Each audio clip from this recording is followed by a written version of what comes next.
Salut tout le monde et bienvenue sur Dervenson Foot Tactique. Aujourd'hui, on se retrouve pour analyser en profondeur ce classico que tout le monde attendait, FC Barcelone contre Real Madrid. Les Blaugrana ont réussi à l'emporter, et on va voir ensemble les détails tactiques, les moments clés et les décisions qui ont fait basculer le match en faveur de Barcelone. Si vous aimez les analyses pointues et les débats foot, pensez à vous abonner pour ne rien manquer des prochaines vidéos. La bataille du milieu de terrain, domination totale du Barça.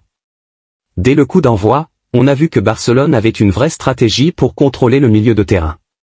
Gavi, Frenkie de Jong et Gundogan ont joué un rôle crucial.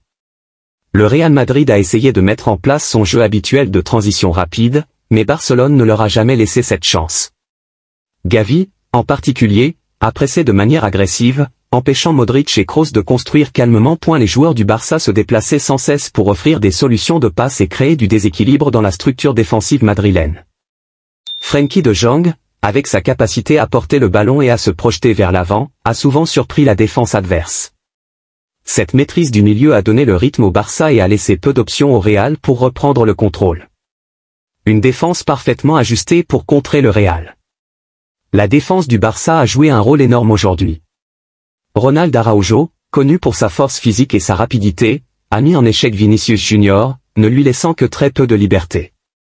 Dès que le Real tentait de lancer une attaque en profondeur, les défenseurs catalans resserraient leurs lignes et fermaient les espaces.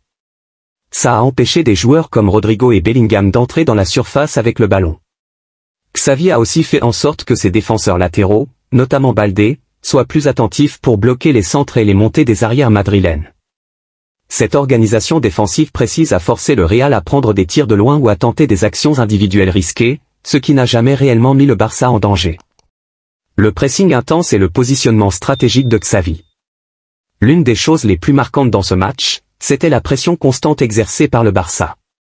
Xavi a préparé ses joueurs à jouer haut et à récupérer les ballons rapidement. Plutôt que de se replier, les Barcelonais avançaient en bloc dès que le Real Madrid tentait de construire une action. Ce pressing étouffant a forcé le Real à commettre des erreurs dans sa relance, créant plusieurs occasions de but pour le Barça. Le positionnement intelligent de Gundogan a aussi permis de neutraliser les passes entre les lignes de Modric et Bellingham. En ajoutant de l'agressivité dans le pressing, le Barça a clairement montré sa volonté de dominer dans chaque phase du jeu. L'attaque barcelonaise, efficacité et sang-froid devant le but. Barcelone a su être clinique. Chaque opportunité de frappe a été exploitée avec une précision incroyable. On fait preuve de calme et de sang-froid dans la surface, marquant des buts décisifs. Leurs mouvements sans ballon ont ouvert des espaces et mis en difficulté la défense madrilène. L'aspect collectif de leur attaque a également été impressionnant. Pedri, par exemple, n'a pas hésité à redescendre pour créer du surnombre au milieu, avant de projeter le ballon en avant avec une vision de jeu impressionnante.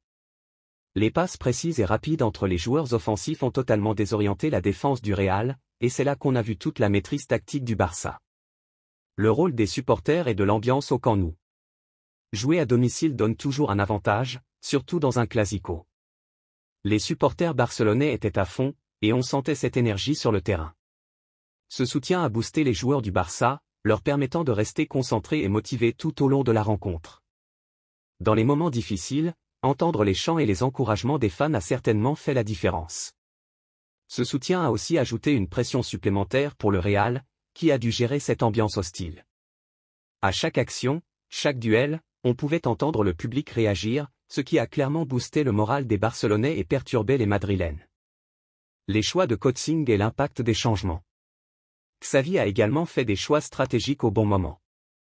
Les remplacements qu'il a opérés en seconde mi-temps ont permis de garder l'intensité et de ne jamais laisser le Real reprendre le dessus. En introduisant des joueurs frais, il a permis au Barça de continuer son pressing sans relâcher. Par contre, Ancelotti n'a pas pu trouver de solution tactique pour renverser la situation. Voilà, cette victoire du Barça n'est pas le fruit du hasard, c'est le résultat d'un plan tactique bien préparé, d'une excellente maîtrise du milieu, d'une défense solide, et d'un pressing implacable. Ce classico a montré que Barcelone est prêt à relever les défis de cette saison, et ce type de performance donne beaucoup d'espoir pour la suite. Alors, qu'avez-vous pensé de ce match? Est-ce que le Barça peut continuer sur cette lancée? Dites-le moi en commentaire. Et si vous avez apprécié cette analyse, abonnez-vous pour ne rien manquer de nos prochaines vidéos. Sur Dervanson Foot Tactique, on analyse chaque détail, chaque match, pour vous offrir la meilleure perspective du foot.